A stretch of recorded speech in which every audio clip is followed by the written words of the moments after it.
let's hear a big round of applause for that playlist. It's the President's Playlist.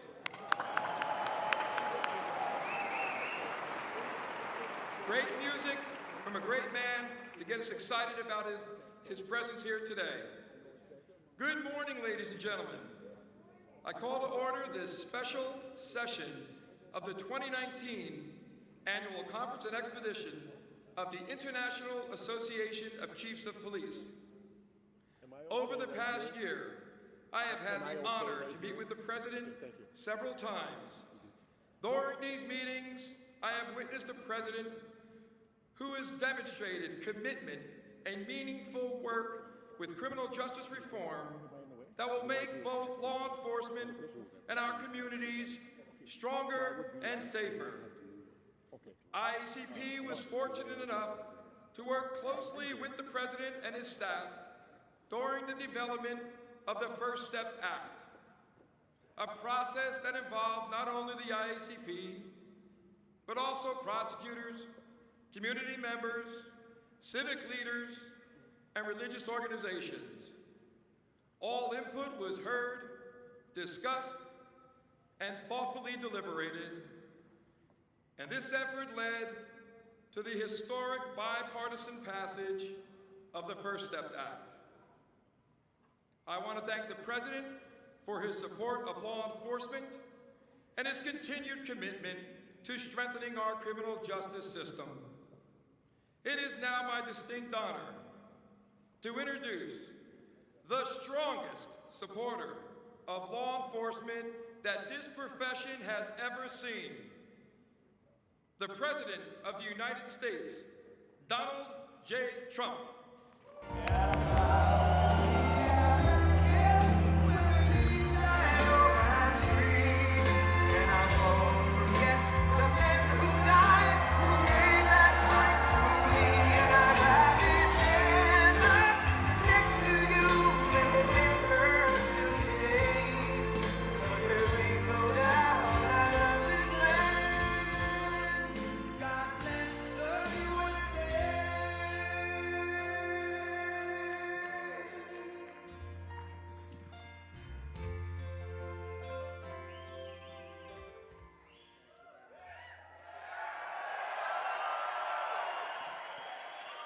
Thank you. Thank you, Paul.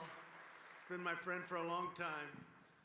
But thank you for that introduction. That says it all. You can say very shortly, but I think there's nobody that's ever done more, certainly in the position of president, for our great police. And it's an honor to be with you. And please sit down. Let's go have a good time. And Paul, I want to thank you for nearly 4 decades of exceptional service in the line of duty.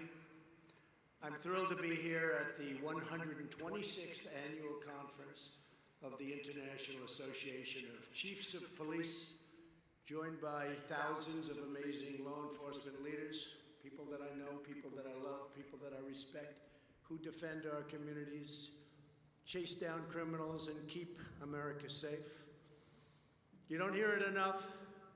You do an incredible job. The people of this country know it. And the people of this country love you. You don't hear that from these people back here, but they love you. You don't hear it from the fake news. The fake news doesn't like talking about that, but they love you. Every day of my presidency, I will be your greatest and most loyal champion. I have been and I will continue to be. It was a tremendous weekend.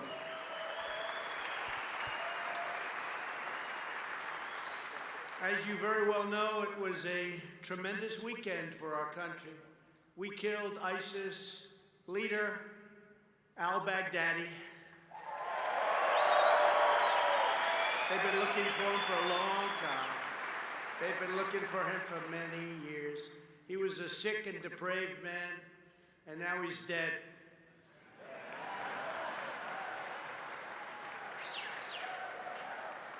He's dead. He's dead as a doornail. And he didn't die bravely either, I will tell you that. He should have been killed years ago. Another president should have gotten him. But to me, it was a very important. I would say all the time, they'd walk into my office, sir, we killed this leader at a low level, this leader.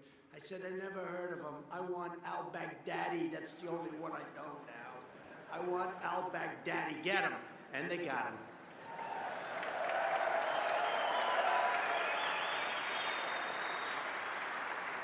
But he was big time. He built the ISIS caliphate. You hear about ISIS, that was him. It was once the physical size of the state of Ohio and had 7 million people, and it was growing big, big, big. And they had a problem. It started about 2.5 years ago.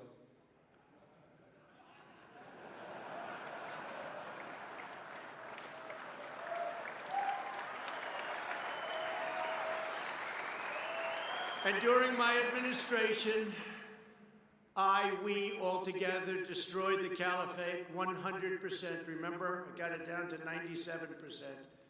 And I said, all right, let's go home. And then those people started saying 100%. You know, before me, they didn't care. But now they say, what about 100%? And we met some great generals. I learned a lot about generals. I met some good ones, and I saw some bad ones. Some that didn't have what it takes, and others that had more than anyone would have thought. And it was supposed to take a year, maybe even 2 years. And I said to one of them, how long will it take? Think we can do it in 1 week, sir? He was a little more like you. But we have now tens of thousands of ISIS prisoners under tight supervision. And now we want the countries in the region to police their own borders. We don't want to be a policeman in this case of 2 countries that haven't gotten along for centuries. But we're keeping the oil. Remember that. I've always said that. Keep the oil. We want to keep the oil. $45 million a month. Keep the oil. We've secured the oil. This morning, we are delighted to be joined by a lifelong friend of our brave police. Incredible guy. Tough guy, and somebody with a tremendous heart also. But he is strong. He can take it. Attorney General William Barr. Where is William Barr?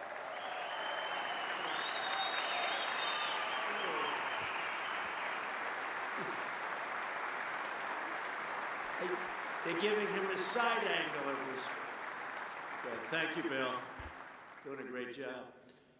We're also glad to have with us representatives Rodney Davis, Mike Box, and Darren LaHood. These are warriors. Where are they? Where are they? The 3 of them. They're warriors for us, for all of us.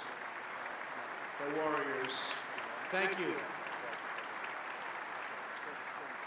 They've done an incredible job. Thanks as well to the entire IACP board. And congratulations to your new incoming president, Chief Stephen Cass-Stevens. That's a nice name, I like it. Where is he? Where's that name? Where is he?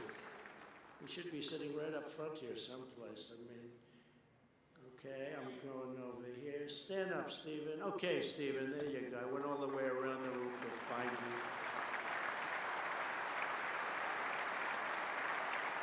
Thank you very much. Congratulations, incredible group. And I hear you're an incredible leader. Thank you very much. And thank you also to the international law enforcement partners who join us together. Our nations ensure the rule of law prevails in the entire civilized world. We work together. I also want to extend our immense appreciation to all of the law enforcement family members in the room. Please stand. The family members really make you folks work. I know how it all is. They're so proud of you. Family members, please stand. I know how that works. I know how that works. Without those family members, you wouldn't be doing so good. I know that. But there is one person that's not here today. We're in Chicago. I said, where is he? I want to talk to him. In fact, more than anyone else, this person should be here because maybe he could learn something.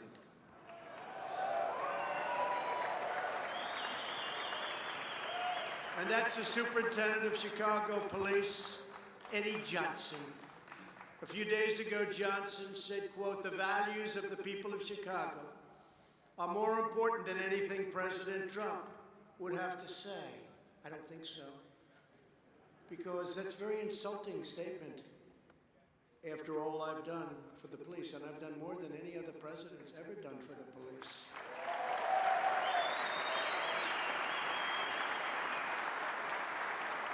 Over 100 years we can prove it, but probably from the beginning. And here's a man that could not bother to show up for a meeting of police chiefs, most respected people in the country, in his hometown, and with the President of the United States. And you know why? It's because he's not doing his job. Last year, 565 people were murdered in Chicago. Since Eddie Johnson has been police chief, more than 1,500 people have been murdered in Chicago, and 13,067 people have been shot. During the first weekend of August 2019, 7 people were murdered and 52 were wounded in 32 shootings in Chicago. And recently they had 78 shootings over a weekend spree and 3 people killed. And Chicago has the toughest gun laws in the United States. That doesn't seem to be working too well, does it? And a lot of you people know exactly what I mean. But under Johnson's leadership, they certainly don't protect people. Then you have the case of this wise guy, Jesse Smollett, who beat up himself.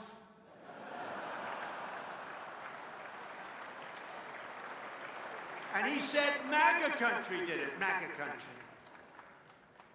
Okay? He said MAGA, that's a hate crime. That's a hate crime. And it's a scam. It's a real big scam, just like the impeachment of your president is a scam.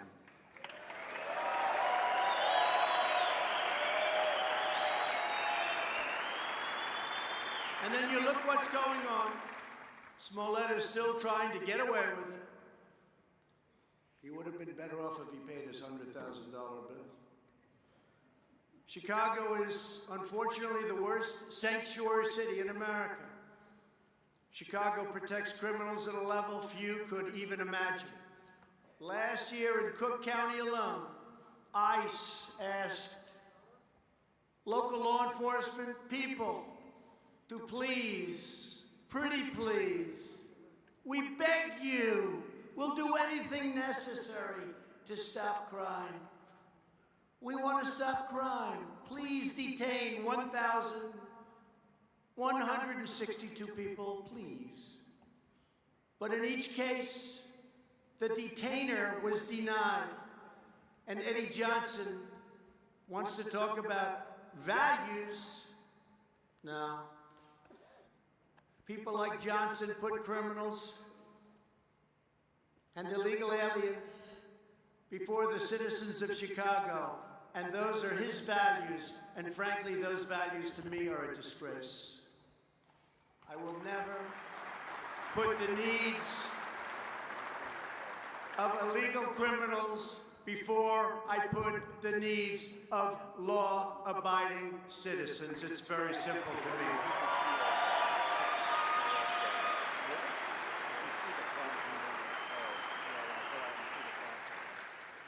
So when Eddie Johnson and many other people from lots of other regions and areas support sanctuary cities, it's really, in my opinion, a betrayal of their oath to the Shield and a violation of his duty to serve and to protect the courageous police officers of Chicago. And I know some of them, and they're the most incredible people. They could solve this problem quickly.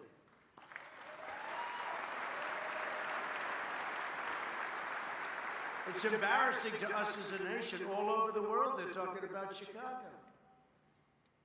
Afghanistan is a safe place by comparison. It's true. Police officers of Chicago are entitled to a police superintendent who has their backs and knows what he's doing.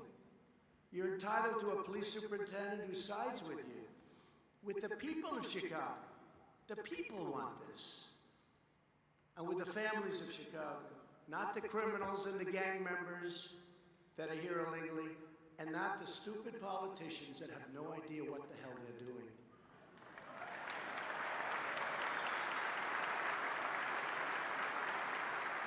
But I'm going to tell you a quick story, because it happened right here, and I was very impressed with a certain person, whoever that person may be. I'm sure that we could find him. But about 3 years ago, I was leaving Chicago, and I was accompanied by a massive motorcycle brigade of policemen. And to do that, they have to volunteer, because I guess most places say you have to volunteer. Well, I had a lot of volunteers, I'll tell you, hundreds and hundreds of them. Other candidates have none. It's almost like a free poll. And hundreds of them. Chicago was in the news a lot, just like it is now, because of all of the killings going on and all of the shooting and all of the horrible things happening. When I arrived at the airplane, the police officers asked whether or not it would be possible to have some pictures. And before I won the election, I could do that. I would do that routinely. Now I think Secret Service has a little bit of a problem. It was up to me, I'd do it. But it was just before, might have even been president-elect. It wasn't long ago. The leader of the brigade was this really powerful, strong-looking guy. Big, booming voice. And he was definitely the boss. Do we know what that means? He was the boss. Put your cycles over here. Come on, let's go. He's going to take a picture. Come on, let's go. Hurry up. Come on. And yet they all loved him. They love Vince Lombardi. They love Belichick, right? They love Coach Belichick. They love certain people. It's called respect.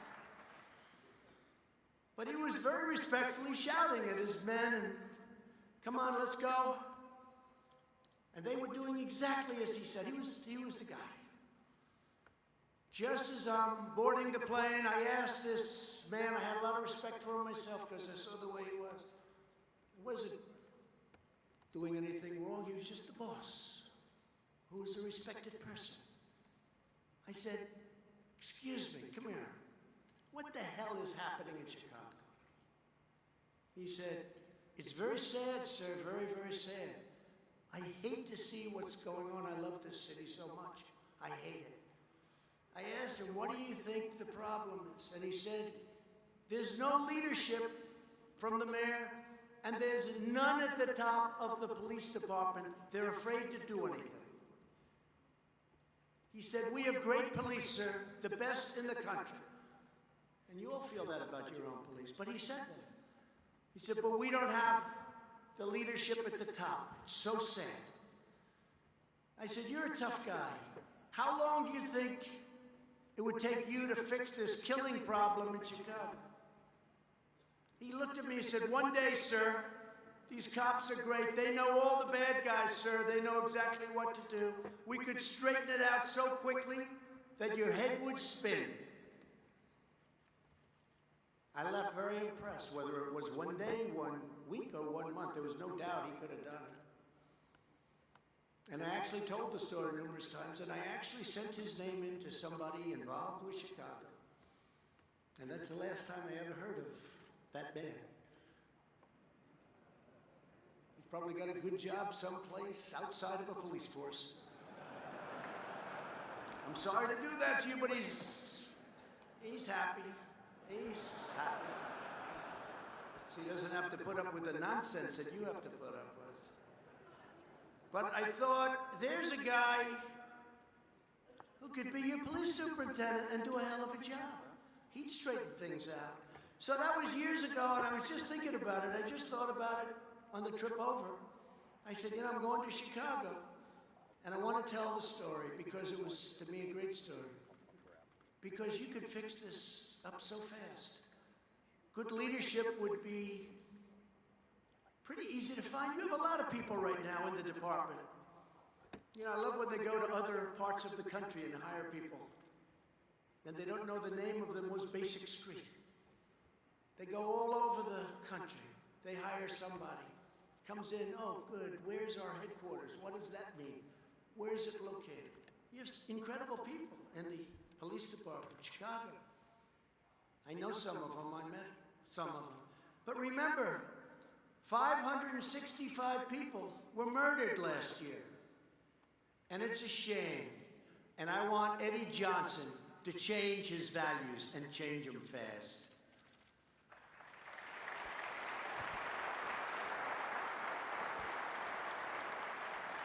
Today, we're here to report on the outstanding progress we've made to combat violent crime and restore peace and safety to American cities. And most cities are setting records for good crime numbers. In the years before I took office, outrageous slanders on our police went unanswered and unchallenged from your leaders in Washington. You know that very well. Radical activists freely trafficked in vile and anti-police hostility, and criminals grew only more emboldened as a result.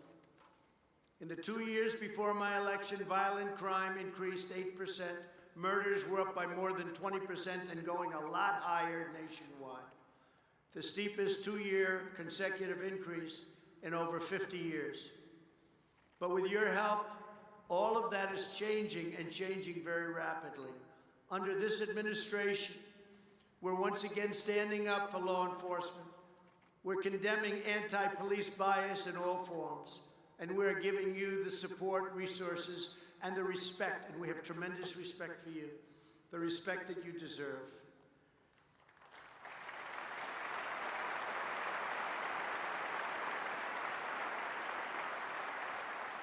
Together, we have taken bold action to reverse the tide in violent crime. Over the last 2 years, the number of murders in America and America's major cities has dropped, unlike here, by more than 10%. And if we ever took the Chicago numbers out of our total numbers, the numbers would be incredible. And they already are, even including Chicago. The nationwide violent crime rate has declined for 2 consecutive years. During the same time, the number of burglaries was reduced by over, think of this, 250,000. So 250,000 less burglaries, big number. Now it also helps that we have the strongest economy in the history of our country. That probably helps. Take a little credit for that. And it was just announced as I was getting off the plane that the S&P has hit an all-time high, the highest in the history of our country. And that's not for rich people, that's for everybody. That's for your 401ks. Think of that. And I have, again, a great love for the police. And in New York, I was there not so long ago. This was before it went as high as it is now. And this policeman, I like to shake hands after an event. Not that I like to, I do it because I respect policemen. And they want to shake my hand. And fire marshals, people in different stadiums. But I was at an event in New York and came out, I was shaking hands, and this one policeman said, "Sir, I want to thank you. Why? My 401k is through the roof, and for the first time in my life, my wife thinks I'm a financial genius." It's true. Said he was up now 72%. I said, "That's not bad." He said, "She always thought I was incompetent financially. But you have made me into a genius, sir." He hugged me. He actually wanted to kiss me. I said, "No, thank you, but you can." Not my deal, but that's okay. But he was great. And it gave me an idea. I mean, you know, this is about 401ks. Many of you have 401ks. Does anybody in this room have a 401k that's down? Raise your hand, please. Does anybody have a 401k that's up? Everybody. I don't know what you would have had to do to get one that's down. You would have had to really be very bad.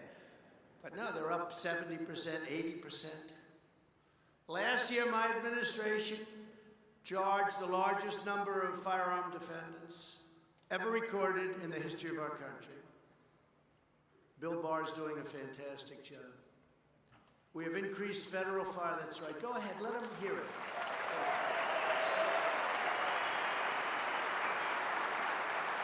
And I say let him hear it because he hears from the fake news back there all the time.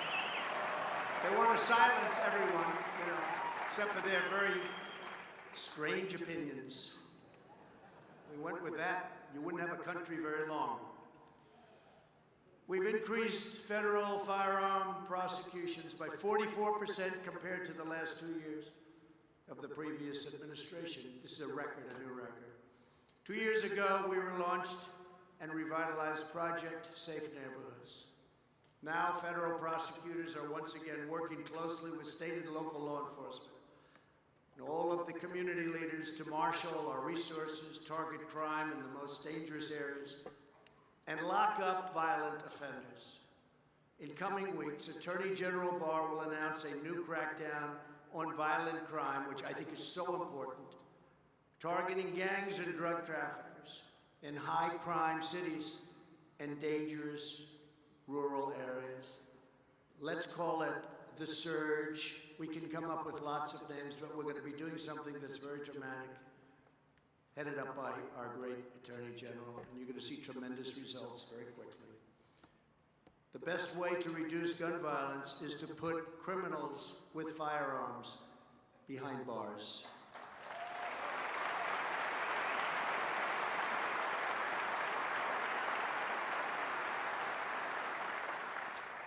And just so you understand, because I think there is no stronger protector than me, we will always protect our Second Amendment. Always. My administration has also curtailed the harmful and intrusive use of federal consent decrees, which wrongly give meddlesome officials in Washington, D.C., immense authority to tie down local police departments and make it very difficult to do their work. No longer will federal bureaucrats micromanage your local police. And we will work with, upon request, local police to help them, not to hinder them. And we're waiting for a call from Chicago, because there's no place that we would rather help than Chicago. To reduce people going back to prisons and to help nonviolent inmates successfully rejoin society. Last year, we passed historic bipartisan criminal justice reform. It's been very successful. They've been trying to get it passed for a long time. We had conservatives, super conservatives, very liberal people, Republicans, Democrats, we had a lot of people. And I'm especially grateful to the help of Chief Sell of the IACP, fantastic man, as well as Pat Yos and Jim Pasco of the Fraternal Order of Police in achieving this landmark breakthrough. As you know, in recent years, our country has seen a dangerous trend of criminals assaulting police. We don't like that. Last month, Chicago police officer Adam Wozni was serving an arrest warrant for a man suspected of shooting a woman when the suspect opened fire and shot Adam multiple times. He was very, very badly hurt. Adam's fellow officers chased down the gunman while Adam stemmed the bleeding from his wound, almost died.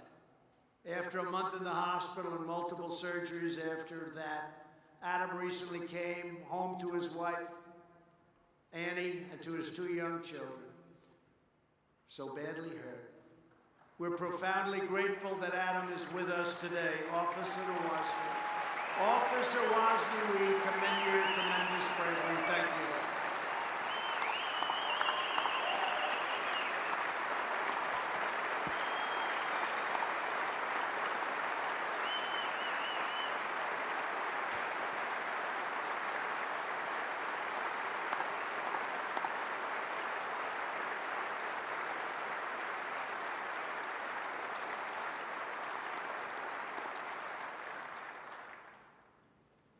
Thank you, Adam. You look good to me. Very handsome. I had a face like that, I would have been president 10 years earlier. You're looking good, Adam. But an attack on law enforcement is an attack on all Americans. It's true. Thank you, Adam. And we believe that criminals who murder our police should get the death penalty.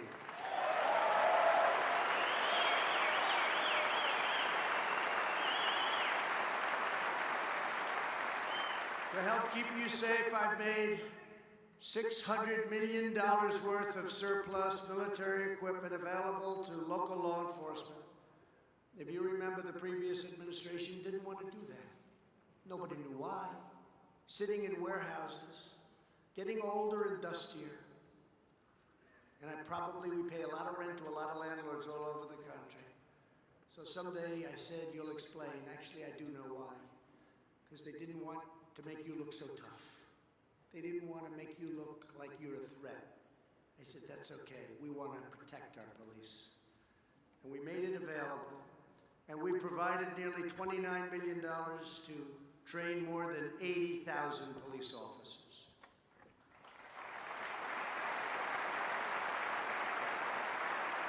And my administration is also addressing the vile acts of mass violence. We've seen some incredible police officers doing some incredible work recently. A few weeks ago, Attorney General Barr sent a letter to all law enforcement agencies announcing that he will lead an effort across the government to use the most proven methods of fighting terrorism and violent crime to identify, assess, and engage potential mass shooters before those shooters strike.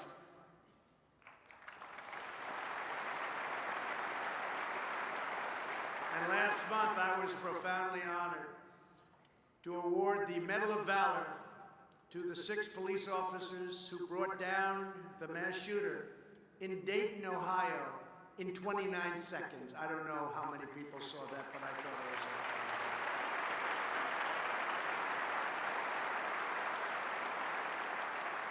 and he did a lot of destruction, but it would have been the worst in history. 29, I'll never forget the scene. They showed 4 of them going down the street. There were 6 altogether, but it was on tape.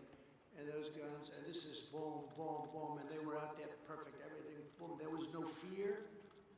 There was no anything. It was, they reacted. And it's hard to figure, you know, a lot of times you'll see something, it's a surreal experience by the time they get it together. They were shooting so fast, 29 seconds, he was dead.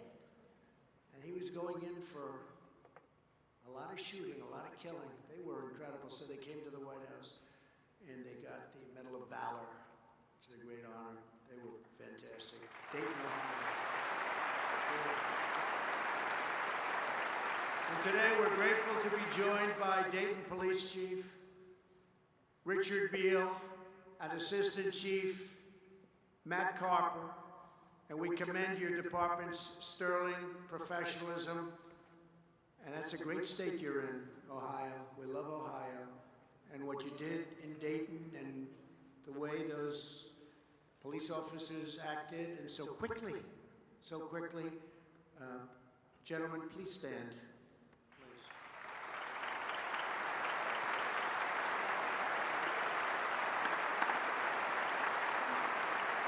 Come up here. Come up. Come on up here.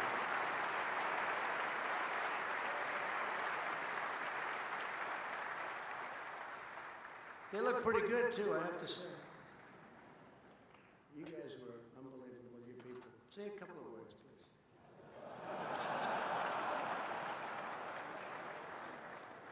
Well, thank you, Mr. President, and also to Attorney General Barr for the recognition of our police officers.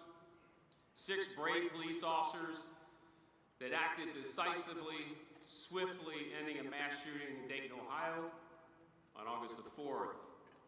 They represent the highest of ideals and performance of our profession. We are deeply proud of them. I have with me Lieutenant Colonel Matt Carper.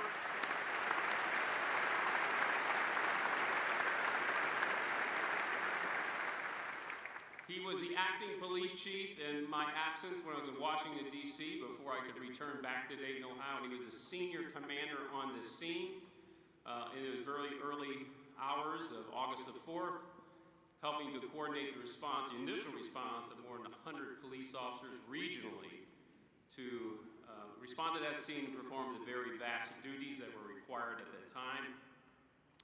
I am deeply grateful to him and his leadership. The Dayton community is grateful for his leadership and for all of those dedicated law enforcement personnel that responded in the early morning hours to do the very duty that they're required to do and do in such a professional manner. So my gratitude to Matt Carper for all his leadership.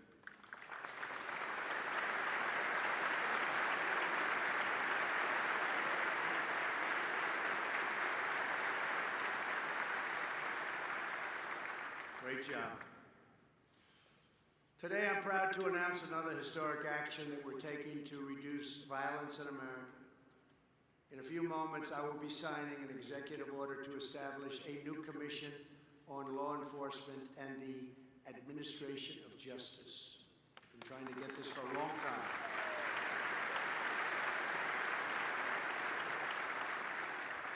This commission will be tasked with providing concrete recommendations to address some of the systemic challenges that burden law enforcement, including homelessness and mental illness.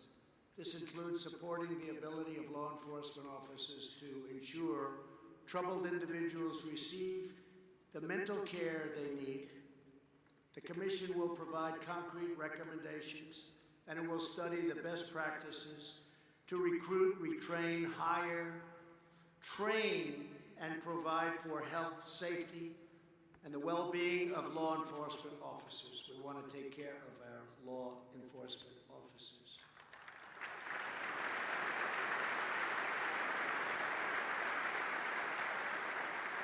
After the Commission issues its recommendations next year, and they'll have them soon, because most of them know many of the answers before they begin. You understand that. We will begin implementing its best ideas immediately. It will take place immediately. Since I took office, we have harnessed the entire federal government to combat the drug addiction epidemic. And last year, drug overdose deaths fell for the first time in nearly 31 years. It's great.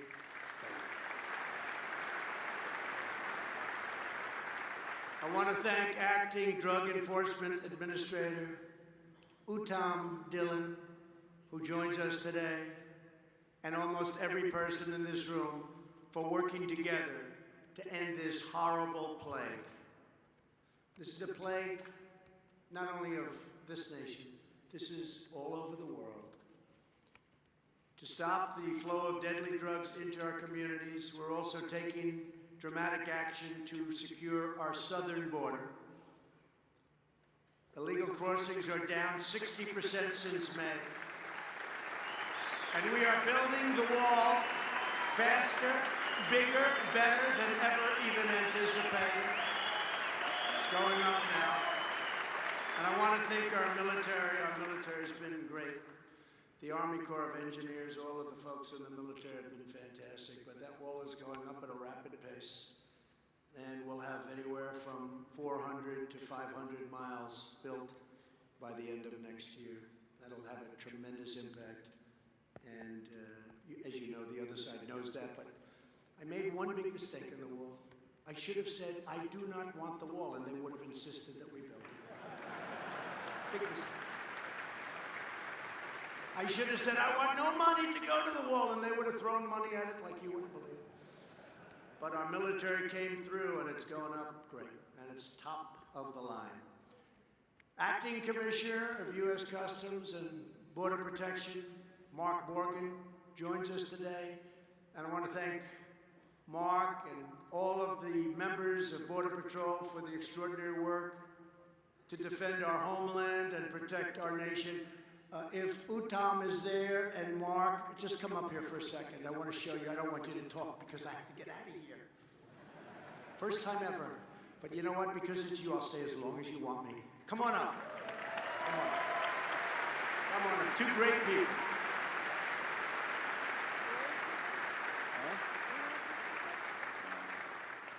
I think we should have them say a couple of words. Yes. Come on.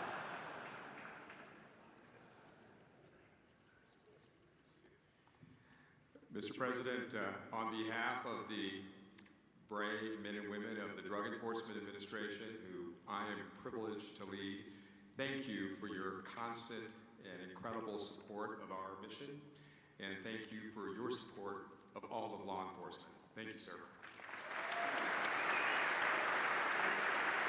And soon, Uttam will not be acting. By the way, he's done a great job. So he doesn't know this yet, but soon you will not be acting. Congratulations. Mark? So first of all, I just want to foot stomp that we will be building 450 miles of big, beautiful wall by the end of 2020. With every mile of wall that's being built, I promise you, it's not just the cities and towns on the border. I always say every town, every city, every state is a border town, a border city, and a border state. With every mile of wall that's being built, we are all safer because of it. Thank you, Mr. President.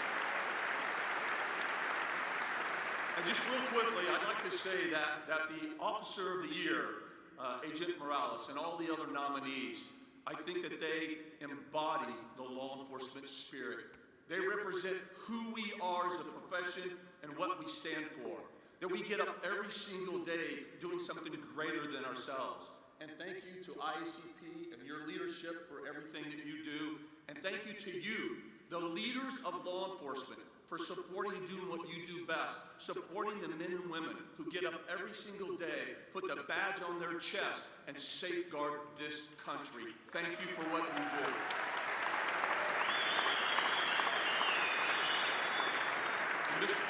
And Mr. President, thank you, Mr. President, for your support. I know this man personally, and when he says he loves us, it's sincere, it's heartfelt, and he means it. Thank you, Mr. President. Because of our president's support as a law enforcement profession, we are stronger for it. Thank you. Thank you both. Two great people. Thank you both. To all of the law enforcement partners across the Western Hemisphere, thank you for helping shut down the smugglers, traffickers, and coyotes. Who would have ever thought in this modern age, human traffickers, you think of it as an ancient crime. It's more prevalent today because of the internet, you understand that well, than ever before all over the world. As my administration works tirelessly to protect our borders, we face an onslaught from far-left activists who want to erase America's borders and nullify our federal laws. We can't let that happen. This includes activist judges who have issued nationwide injunctions prohibiting us from enforcing the immigration laws enacted even by Congress. Just as one example, federal law authorities expedited removal for illegal aliens apprehended within 2 years of entry. But a district judge, local area, issued a ruling saying the law could only be applied to illegal aliens caught within 14 days. That's a tiny fraction of the time frame allowed by the statute. And the number of people coming in is cut to a level that becomes almost insignificant. And we'll win as we go up. How long will that take? A year? 2 years? These nationwide injunctions undermine our entire immigration system and other systems. It's not the job of judges to impose their own political views. Their job is to apply the letter of the law as per our great Constitution.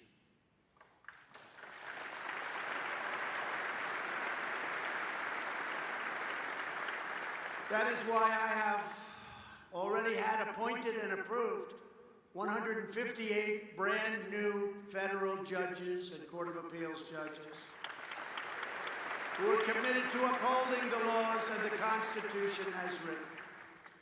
We should soon be up to 182. We're way over record territory. Nobody's seen anything like it. I want to thank you, President Obama, for giving me 142 open judges. How you allowed that to happen is beyond me. It's beyond me. Thank you, President Obama, very much. Everybody in this room thanks you. We'll have 182 very shortly. In cities such as Philadelphia, Boston, and here in Chicago, we have also seen a growing number of radical politicians and prosecutors who refuse to enforce the law. You've heard about that. For example, local prosecutors have declared that they will not charge certain offenders, including many theft and drug crime offenders. They just won't charge them. This is a fundamental violation of their sworn duty. The most dangerous and shameful attacks on the rule of law comes from and in the form of sanctuary cities. Sanctuary cities order jails and prisons to release criminal aliens, people that have committed the worst crimes, directly back onto city streets, instead of safely turning them over to federal immigration authorities and ICE so they can be incarcerated or tried, or what I like to do best is get them the hell out of our country and bring them home. Let them take care of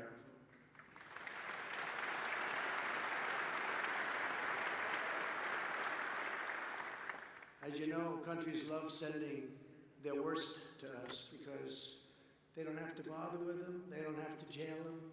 Let the United States do it. Well, we've been very tough on that, as you probably heard over the last couple of years.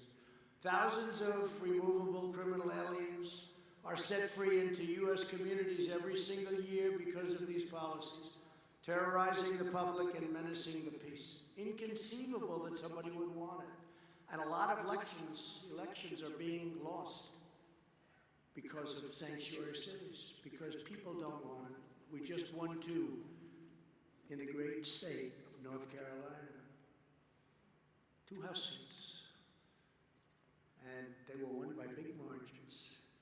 And I helped. I was very happy about that. The only problem is they don't want to write about it. If I lose, it's the greatest catastrophe in the history of our country. If I win, they pack up their cameras and they leave. They don't want to talk about it. Let's not talk about what happened in Louisiana with the governor's race. Let's not talk about the fact that we picked up 2 Senate seats in 18. We picked up 2. We went from 51 to 53. Nobody knows that. They don't talk about these things, but we talk about them. And hopefully we talk loudly enough so people understand what's going on and how well we're doing. Last year alone, here in Illinois, local officials blocked ICE detainees for illegal aliens responsible for hundreds of offensive, including homicide, trafficking deadly drugs, trafficking humans, robbery, and sexual assault. Just a few weeks ago, near Seattle, Washington, a county jail released an illegal alien MS-13 gang member, the worst, who they previously refused to hand over to ICE. And by the way, ICE, they're heroes, they're patriots, they're tough, they're strong, they're brave. Who would do that job? Who would do that job? These are warriors, and they love our country, by the way. This man went on to murder a 16-year-old boy with a baseball bat who didn't do anything.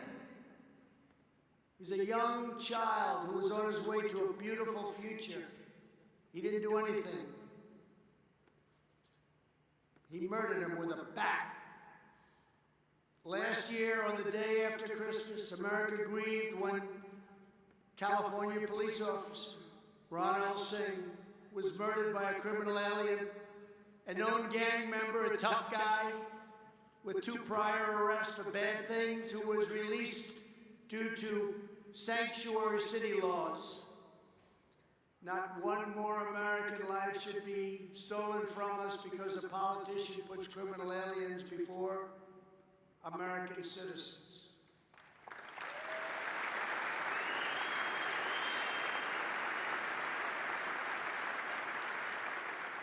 So they want open borders. Everybody come in. Come on in. They want open borders and they want sanctuary cities.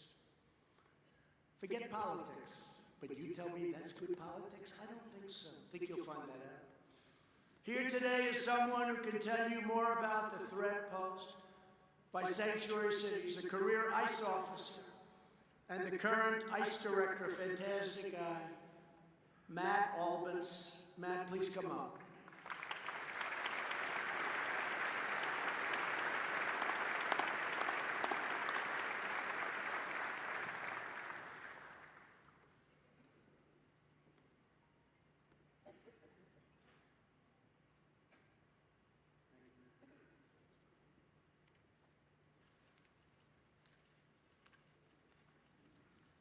Thank you, Mr. President, for giving me this opportunity to address our partners in law enforcement.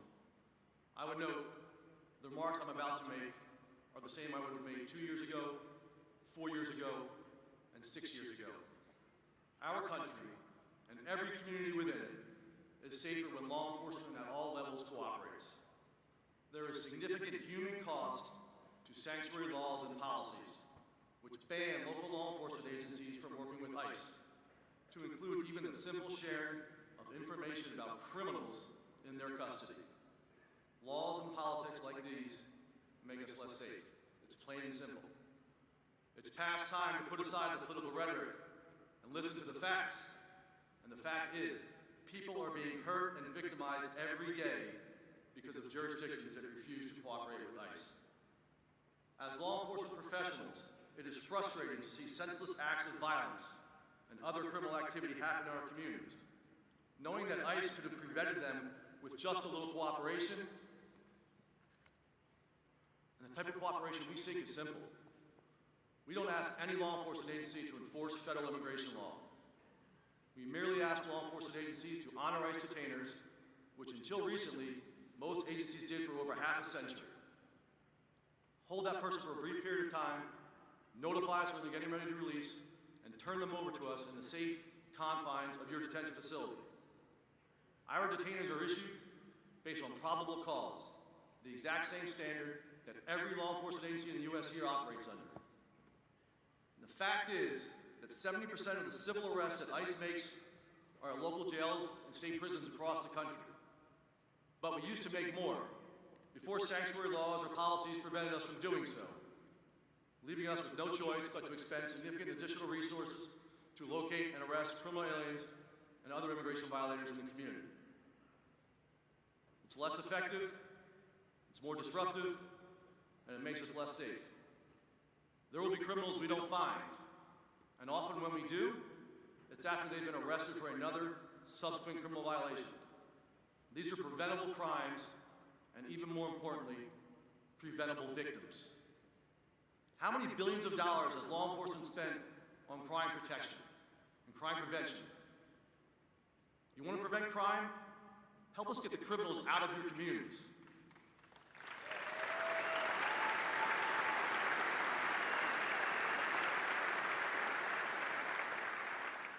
You want to stop gun violence? Get the criminals perpetrating that violence out of your communities. Last year, ICE arrested 11,000 people with weapons violations, and those are gone from the country now.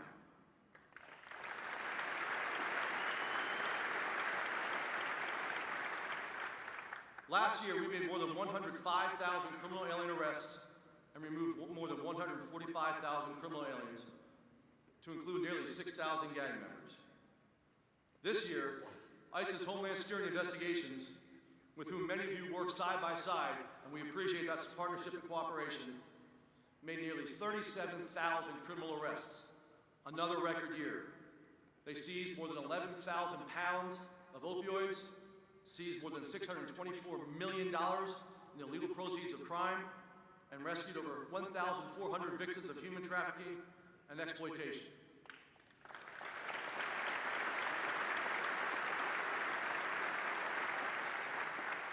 We have many of HSI's special agents in charge and headquarters leadership here with us today, and I'm honored to have the privilege of representing them and the tremendous work that their special agents, their analysts, our attorneys, their task force officers, and support personnel do on behalf of this country. As a career law enforcement officer, I'm imploring all of the state and local officers in this room to work with us. Find a way to partner with us for the sake of our communities that we have all sworn to protect and for the sake of our country. And for those that already do, thank you. You will have every ounce of support from ICE that we can provide. The truth of the matter, and one which every person in this room knows, every community and every cop is safer when law enforcement works together. Thank you. Thank you, Matt. Doing a great job. I mean, honestly, I didn't know he was going to make a speech when I invited him up. But that's okay. Hey, but it was a good speech, man. I didn't know. I said, wait a minute, that's 5 pages he's got there. Yeah, it's a good 5 pages. And thank you very much, Matt. You're doing a fantastic job. And we brought out thousands of MS-13 gang members, thousands. We take them out, and we focus on the bad ones. We focus on the worst of the people. And you have people coming in, and you have some really bad ones coming in, and we focus on them. But we've taken out thousands of MS-13 gang members. Our police put their lives on the front line for us every day, and you deserve the absolute support of your elected leaders. My administration will always protect those who protect us. Here with us today are 3 of those heroes who were nominated for the IACP Police Officer of the Year Award. Nick Grivda, Thomas Thompson, and Jonathan Morales. 3 great people.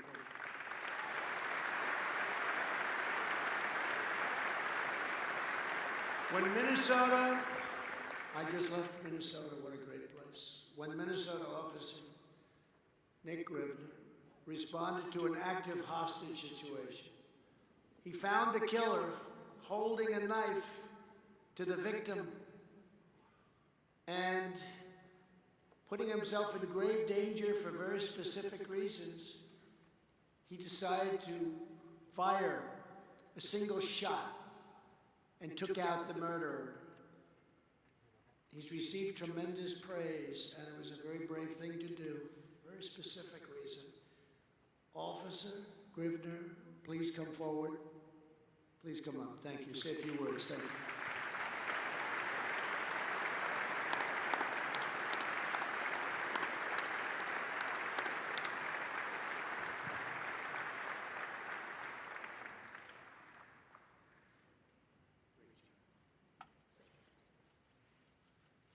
Thank you, Mr. President, and thank everyone here.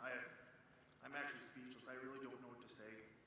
This whole thing is just so surreal to me right now, standing up here before you. I want to thank the IACP for having me one of the 4 nominations, and then I definitely need to thank my chief, Nicole Madsen of the Virginia Police Department, for putting me in for this nomination, and for the support my entire department gave me. But the people I want to thank the most are the people of Virginia. My community rallied behind me days after the shooting happened. They took to social media by storm. They stopped in at the PD. They called me and showed their love and support for our police department. And I'm very humbled and honored to be working for this department and in a community that supports their police department that much. Thank you, guys.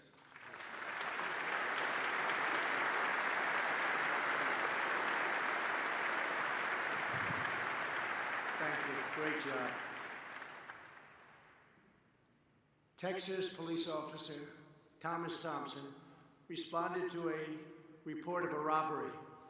When he entered the building, a suspect began to fire violently, but Officer Thompson fired back, and they arrested the criminal who had quite a record, quite a bad record. Officer Thompson, thank you for your courage. Please come forward to the podium. Thank you.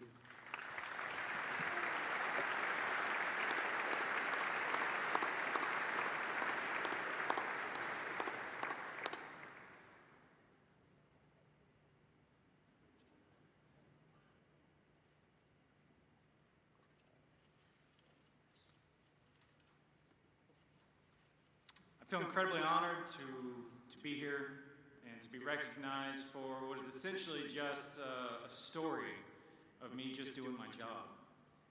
The President's right. There's literally hundreds of thousands of law enforcement men and women in this country who are ready and willing to win the moment when the time comes. I feel very honored to be here because I want a moment. Mr. President, thank you for your support of law enforcement, especially in this day and age. That's no small thing. It matters, so thank you. Thank you to the Lubbock.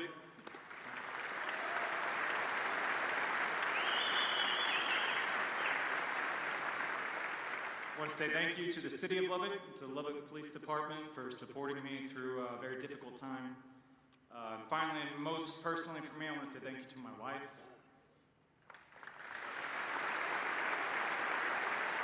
You're my rock and you're my best friend. I love you. Thank you.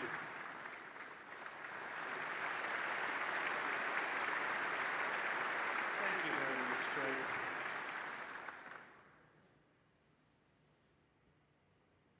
Finally, we are very proud to have with us the hero who was just recently announced as the 2019 Officer of the Year, Border Patrol Agent Jonathan Morales. In May, I met Border Patrol Agent Jonathan Morales when he came to the White House for the National Day of Prayer. Just days before, Agent Morales was off duty attending a service for Passover when a gunman opened fire at a synagogue in Poway, California. You all read about it. It was terrible.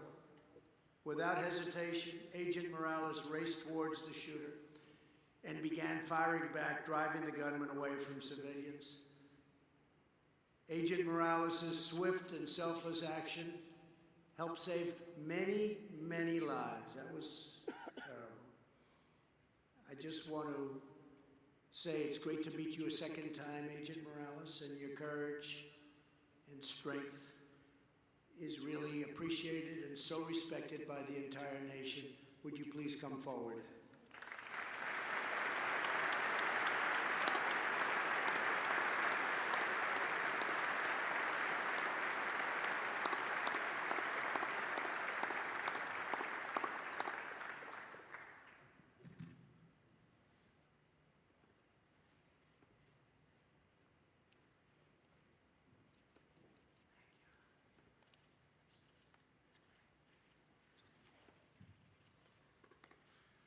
Good morning, everybody. Thank you, Mr. President, also for being here with us. You are our biggest supporter in Border Patrol. And we all know in this day we need all the support and help we can, so our agency really appreciates what you do. Thank you also, Commissioner Morgan, my Chief, Ms. Chavez, El Centro Sector, representing us also, and you guys are responsible for giving us the training and tools that we need each day to complete our mission out there of immigration enforcement. And most of these times, these legal criminals, we are the ones they first see when they enter our country. When I have the green uniform on, this is who they will encounter. Just a little recap of that tragic day. We're sitting in our Chabad house of prayer. We were attacked. But at that moment, I made a split-second decision.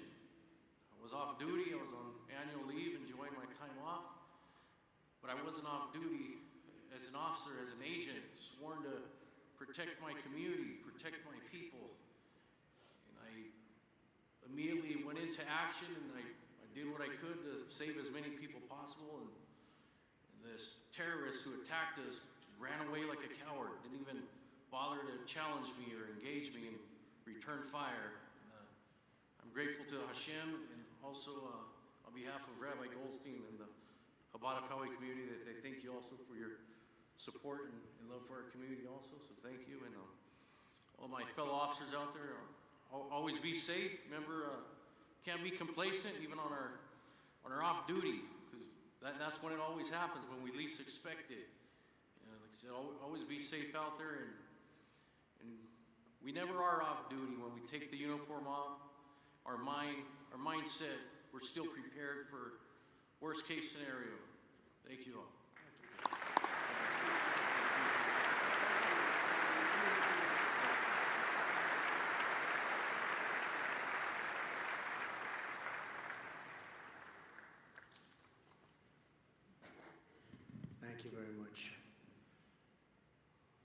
He's in much better shape right now than he was the last time. And in a very short period of time, he's going to be perfecto. Thank you very much. Great bravery. That was a big, big deal. Each one of these heroes represent the selfless service of more than 685,000 law enforcement officers all across our country. Every day, Americans get up and go to work. Our children go safely to school, and our families sleep soundly at night because the people in this room stand guard. You risk your lives, and you save countless others. And I've always heard you risk your lives for, in many cases, people you don't know, people you've never met. It's an incredible thing. And I have to say, in concluding, you have no idea how much the people of this country love you and respect you.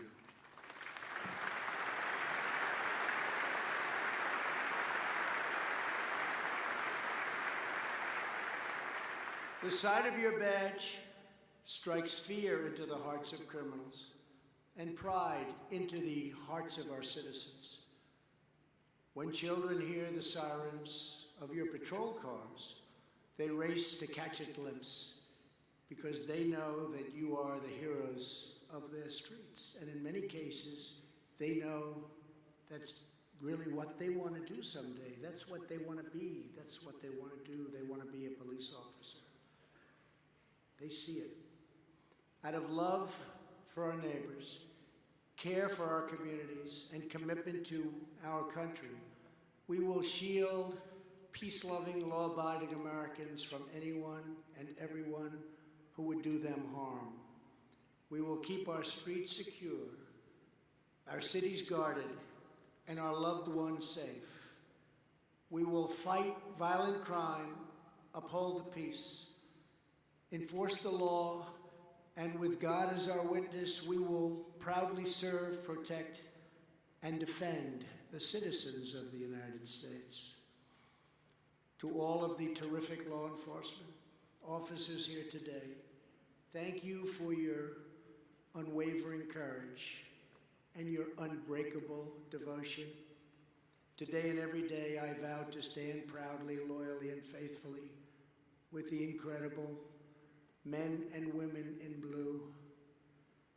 Now I would like to invite the Attorney General of the United States and the IACP and FOP leadership to join me on stage while I sign our new Commission on Law Enforcement. God bless you, and God bless our great law enforcement, our police officers. God bless our military, and God bless America. Thank you all very much. Thank you.